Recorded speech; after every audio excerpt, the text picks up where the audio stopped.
Gubernur Papua Tengah, Meki Fritz Nawipakini tengah menjadi perbincangan hingga viral di media sosial.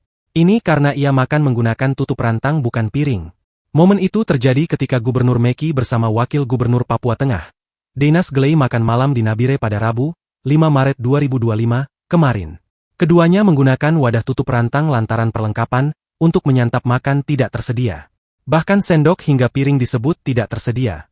Video yang merekam momen Meki Nawipa dan Wakil Gubernur Deinas Gelei makan menggunakan penutup rantang diabadikan dalam video yang diunggah akun sosial media TikTok Awas Kokenajubi, Rabu, 5 Maret 2025. Video itu memperlihatkan kedua pemimpin Papua Tengah sedang menyantap makanan bersama seorang yang tidak diketahui identitasnya. Lokasi tempat mereka makan pun tidak diungkapkan dalam video tersebut. Meskipun demikian, terlihat jelas Gubernur dan Wakil Gubernur tetap menikmati makanan dengan penuh rasa syukur. Wakil Gubernur Deinas Gelei mengungkapkan rasa kecewanya dalam video tersebut. Ia pun menyayangkan ketidaksiapan pihak yang bertanggung jawab dalam menyediakan fasilitas makan yang layak. Deinas secara khusus menyebut nama Pak Manik dan mempertanyakan hati nuraninya terkait kejadian ini. Pak Manik yang disebut merujuk mantan penjabat Gubernur Papua Tengah, Anwar Harun Damanik.